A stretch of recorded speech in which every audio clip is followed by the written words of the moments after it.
Hi. So, in my previous lectures, we studied about the chapter respiration and circulation और हमने उसका introduction किया about what is respiration and respiration in animals कैसे होता है, in plants कैसे होता है, and then we discussed about the human respiratory system. हमने ह्यूमन रेस्पिरेटरी सिस्टम में हमारा पूरा स्ट्रक्चर कर लिया है which consist of nose. Nose के बाद देयर इज फेरिंग्स, फेरिंग्स से लैरिंग्स, लैरिंग्स से ट्रकिया, ट्रकिया से bronchi, bronchioles, alveoli, and the entire thing is covered in lungs. That's the structure of the entire human respiratory system. Now today we are going to talk a little ahead than the human respiratory system structure, and that's we are going to talk about the mechanism of respiration कि हम breathe करते कैसे हैं. As I had already mentioned that breathing is just a part of respiration. Breathing is not completely a respiration. Let's look on to what do you mean by mechanism of respiration. Okay, in mechanism of respiration, the first point what I like to tell you all is the respiration is a biological process. As we all know, it involves life, so obviously it becomes a biological process. In this biological process, there is involvement of exchange of gases, जहाँ से atmospheric air से gas lungs में exchange होती है. तो lungs की gas atmospheric air में जाती है और एटमॉस्फेरिक एयर की गैस आपके लंग्स में आती है. So the exchange of gases between the atmosphere and the lungs finally leading to the formation of energy, that's ATP, is all about the mechanism of respiration. हमारा पूरा mechanism of respiration is divided into 4 types of processes or 4 following processes. It is divided into 4 processes. तो हम ये 4 steps में divide करेंगे इस पूरे mechanism को, and we'll be discussing each step in detail. The first process of the mechanism of respiration is breathing. We all know what is breathing. Taking in oxygen and giving out carbon dioxide is called breathing. Part 2 of your mechanism of respiration is your external respiration. Part 2 is external respiration. The third process is internal respiration. Internal respiration. And the final process or the fourth process of your mechanism of respiration is cellular respiration. जैसे आप देख सकते हो out of the all 4 processes सब लोग step by step पूरे respiration को describe कर रहे हैं. फॉर एग्जाम्पल ब्रीदिंग होता है बाहर एटमॉस्फेरिक एयर से लंग्स तक. एक्सटर्नल रेस्पिरेशन होता है लंग्स के अंदर आपके एल्वियोलाई और ब्लड के बीच में. इंटरनल रेस्पिरेशन होता है आपके पूरे बॉडी के ब्लड में. और सेल्यूलर रेस्पिरेशन होता है आपके टिश्यू लेवल के सेल्स पे. Obviously as it is said cellular respiration. तो अगर आप देखने जाओगे beginning from your atmospheric air till your cell where energy is being given out, हमारा मैकेनिज्म ऑफ रेस्पिरेशन ऐसे 4 स्टेप्स में डिवाइडेड है. एटमॉस्फेरिक एयर से लंग्स, लंग्स के अंदर ही एयर और ब्लड के बीच का, then there is only blood का part, and then there is finally cells ka part. Now we are going to see each and everything in detail. So now let's begin with the first step of your mechanism of respiration, breathing. What is breathing? Breathing is just a process of respiration and it is not completely respiration. Respiration is divided into 4 processes. Breathing is one of it. Talking about breathing, breathing is a physical process. हम सबको पता है एक physical process है because हम सांस अंदर लेते हैं और सांस बाहर छोड़ते हैं. तो taking in oxygen and giving out carbon dioxide is physically done. The exchange happens between atmosphere and lungs. I just spoke about this. The entire breathing is divided into 2 parts, as you all will see that breathing is basically made up of 2 parts. One is called as inspiration and the other is called as expiration. Breathing is divided into 2 parts, inspiration and expiration. मतलब सांस लेना और छोड़ना breathing है. तो जब हम सांस ले रहे हैं उस वक्त जो प्रोसेस होता है उसको हम इंस्पिरेशन बोलते हैं, और जब हम सांस छोड़ रहे हैं उस वक्त जो प्रोसेस होता है उसको हम एक्सपिरेशन बोलते हैं. और इंस्पिरेशन और एक्सपिरेशन को मिला के पूरा प्रोसेस बनता है ब्रीदिंग का. Okay, before we begin with inspiration and expiration आप लोगों को कुछ चीज़ें पता होनी चाहिए. सबसे पहली चीज़ जो हम लोगों के ब्रीदिंग और इंस्पिरेशन एक्सपिरेशन में आएगी वो है थोरैसिक केज. अच्छा, अब थोरैसिक केज किसको बोलते हैं? वो जो पूरा कैविटी है जो रिब्स बनाता है. सो as you all know, supposingly these are ribs. My diagrams are wonderful as usual. So supposingly these are ribs, and ribs के अंदर की तरफ we know that there are lungs. Okay, these are lungs. तो ये अंदर का जो पूरा space है, this is called as thoracic cage. Okay.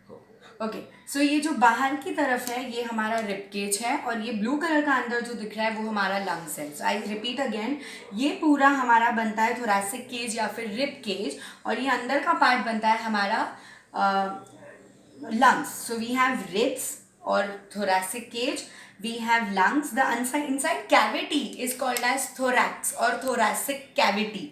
ठीक है. देन वी हैव यहाँ पे बीच में ना, you will find these ribs के बीच में मसल्स होते हैं. इन रिब्स के बीच की मसल्स को हम बोलते हैं इंटरकोस्टल मसल्स. इन रिब्स के बीच की मसल्स को हम बोलते हैं इंटरकोस्टल मसल्स. और यहाँ पे आपको दिखेगा diaphragm. Okay, these are the things जो आप लोगों को याद रखना है when we are doing the entire mechanism of respiration. क्या क्या? इसको हम बोलते हैं रिब्स और थोरैसिक केज. अंदर की स्पेस को हम बोलते हैं थोरैक्स या फिर थोरैसिक कैविटी. ये हैं हमारे लंग्स. रिब्स को जॉइंट करके रख रहा है, या आई वुड से पूरे चेस्ट को बनाने के लिए बोन्स के साथ जो मसल्स लगती है उनको हम बोलते हैं इंटरकोस्टल मसल्स. और यहाँ पे नीचे ये जो डोम शेप स्ट्रक्चर दिख रहा है उसको हम बोलते हैं diaphragm. Now let's begin with the first part of breathing called inspiration. So what do you mean bye inspiration? पूरा इंस्पिरेशन और एक्सपिरेशन एक वर्ड पे टिका हुआ है, और उस वर्ड को हम बोलते हैं प्रेशर ग्रेडियंट. ओके, क्या होता है pressure gradient? We all know what do you mean by pressure. We have heard about something called as atmospheric pressure. Yes, जो mmHg में हम यूनिट के साथ यूज करते हैं, exactly that is pressure gradient, right. So we all know that air has some pressure, lungs have some pressure. तो ये पूरा इंस्पिरेशन और एक्सपिरेशन प्रेशर ग्रेडियंट पे चलता है. So what exactly happens here? There is a difference between the atmospheric air and the lungs pressure gradient. Obviously there will always be a pressure gradient difference between atmospheric air and lungs, जिसकी वजह से this inspiration becomes an active process. Inspiration becomes an active process. तो अभी क्या होता है? What exactly happens is, जैसे ही इस एक्टिव प्रोसेस में, इंस्पिरेशन में, एटमॉस्फेरिक एयर अंदर ली जाती है लंग्स में, एक्सपिरेशन में एटमॉस्फेरिक लंग्स से एयर एटमॉस्फेरिक एयर में बाहर दी जाती है. So talking about atmospheric air taken in, सबसे पहली चीज जो यहाँ पे होती है वो है डायफ्राम हो जाता है flat. Okay, so now what we are going to do is start imagining whatever I'm going to talk about. ठीक है, आपका जो C shape diagram, this is your lung, these are your intercostal muscles and rib, ये आपके बीच का पूरा cavity, और यहाँ पे आपका diaphragm. आपके इंस्पिरेशन में प्रेशर ग्रेडियंट की वजह से जब एक्टिवली एयर एटमॉस्फेयर से अंदर ली जाती है तो आपका डायफ्राम हो जाता है फ्लैट और डाउनवर्ड्स. जैसे ही फ्लैट और डाउनवर्ड्स होता है, आपके इंटरकोस्टल मसल्स, जो रिब्स को पकड़े रखी हुई है मसल्स, उन इंटरकोस्टल मसल्स कॉन्ट्रैक्ट करती है. I repeat again, diaphragm flat होने की वजह से इंटरकोस्टल मसल्स कॉन्ट्रैक्ट करते हैं. जैसे ही इंटरकोस्टल मसल कॉन्ट्रैक्ट करते हैं, वो रिब्स को बाहर की तरफ पुल करती है, आउटवर्ड. जब वो आउटवर्ड पुल करती है तो आपका जो थोरैसिक कैविटी का एरिया है, ऑब्वियसली उसका वॉल्यूम बढ़ जाएगा. तो जैसे ही रिब्स आउटवर्ड पुल होते हैं, आपका थोरैसिक वॉल्यूम जो होता है, थोरैसिक कैविटी का वॉल्यूम इंक्रीज हो जाता है. जैसे ही थोरैसिक कैविटी का वॉल्यूम इंक्रीज हो जाता है, what do you think about the pressure on the lungs? जगह बढ़ गई ना. तो जैसे ही जगह बढ़ेगी, आपका pressure on lungs will decrease. जैसे लंग्स पे प्रेशर कम होगा, लो प्रेशर की वजह से एटमॉस्फेरिक एयर फटाफट अंदर रश करेंगे. This is called as inspiration. Understanding? Just a quick recap of what I said, that आपके एक्टिवली प्रोसेस में, आपके इंस्पिरेशन में एटमॉस्फेरिक एयर अंदर आती है लंग्स में. Okay, how? जैसे ही एयर अंदर आती है, प्रेशर ग्रेडियंट के डिफरेंस की वजह से डायफ्राम फ्लैट हो जाता है. डायफ्राम फ्लैट होते ही इंटरकोस्टल मसल्स कॉन्ट्रैक्ट हो जाती है. इंटरकोस्टल मसल्स कॉन्ट्रैक्ट होने की वजह से रिब्स बाहर आ जाते हैं, और रिब्स बाहर आने की वजह से थोरैसिक कैविटी का जो स्पेस है वो बढ़ जाता है. इसीलिए थोरैसिक वॉल्यूम बढ़ जाती है. थोरैसिक कैविटी का स्पेस बढ़ने की वजह से लंग्स को बहुत सारी जगह मिल जाती है, जिसकी वजह से लंग्स के ऊपर का प्रेशर कम हो जाता है.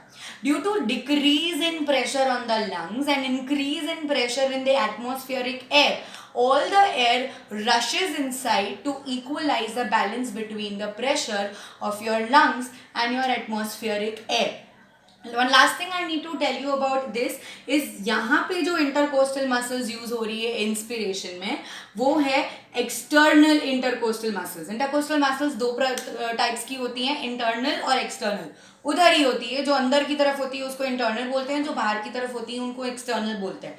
तो जो बाहर की तरफ मसल्स हैं उनको हम एक्सटर्नल इंटरकोस्टल मसल्स बोलते हैं, और इंस्पिरेशन में एक्सटर्नल इंटरकोस्टल मसल्स यूज होती है. So now let's see expiration में क्या होता है.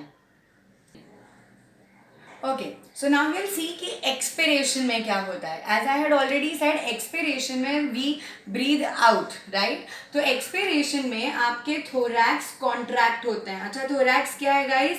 I already mentioned it. Thorax is the cavity, the space जो रिब्स केज के अंदर होती है, वो पूरा कॉन्ट्रैक्ट होता है, और आपका air is pushed outwards from the lungs. Now let's see what exactly happen. यहाँ पे सबसे पहली चीज जो होती है वो है डायफ्राम रिलैक्स हो जाता है. गाइस, अगर डायफ्राम रिलैक्स हो रहा है तो फिर क्या हो जाएगा? इफ डायफ्राम रिलैक्सेस, तो वो जो फ्लैट हो गया था और डाउनवर्ड हो गया था, अगेन अज्यूमिंग, वो वापस डोम शेप हो जाता है और ऊपर आ जाता है, अपवर्ड आ जाता है और डोम शेप हो जाता है. नाउ अगर डायफ्राम अपनी जगह पे आ गया, तो जो इंटरकोस्टल मसल्स कॉन्ट्रैक्ट कर रहे थे, अब इंटरनल इंटरकोस्टल मसल्स रिलैक्स करेंगे. Right. Now what will happen is intercostal muscles जिन्होंने कॉन्ट्रैक्ट किया था, अब वो सारे रिलैक्स करेंगे. अगर इंटरनल इंटरकोस्टल मसल्स रिलैक्स कर रहे हैं, इसका मतलब आपका थोरैसिक वॉल्यूम जो था, अब थोरैसिक वॉल्यूम क्या हो गया? वहां पे बढ़ गया था. अब ये सारे रिलैक्स हो गए हैं, तो रिलैक्स होने की वजह से वॉल्यूम वापस डिक्रीज हो जाएगा. अगर वॉल्यूम डिक्रीज हो गया तो what do you think? The pressure on your lungs will increase automatically. Supposedly एक एरिया है जहाँ पे 50 बच्चों की कैपेसिटी है, और वहाँ पे अगर मैं 100 बच्चे भर दूँ, तो obviously the pressure increases there. उस 50 कैपेसिटी वालों में से मैं 20 को बाहर निकाल दूँ तो 30 ही बचे, तो प्रेशर डिक्रीज हुआ. तो यहाँ पे भी वही होता है, जब वॉल्यूम बड़ी थी, हमको बहुत स्पेस मिला, तो प्रेशर फॉल हो गया. बट अब वॉल्यूम छोटी हो गई तो हमारा स्पेस कम हो गया, तो प्रेशर लंग्स पे बढ़ गया.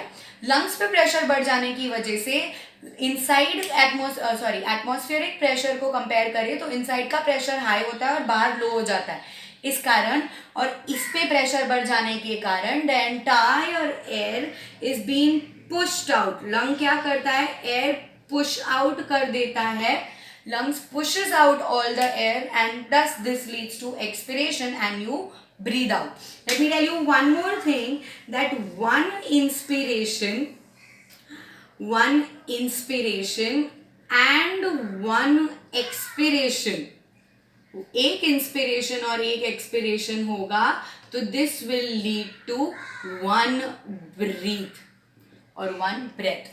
एक सिंगल ब्रेथ को लिए आपको एक बार अंदर सांस लेनी पड़ेगी और एक बार बाहर छोड़ना पड़ेगा. तो एक इंस्पिरेशन और एक एक्सपिरेशन को मिलाएंगे तो it leads to one breath. So now we stop today's lecture over here at expiration. We are done with the first part of mechanism of respiration, that's breathing, which is divided into two parts, inspiration and expiration. पूरा खेल तीन चीजों पे है, diaphragm, intercostal muscles और pressure on the lungs. Main चीज pressure gradient है. Now in the next lecture we are going to talk about the second part of your mechanism of breathing, and that's external respiration. Thank you.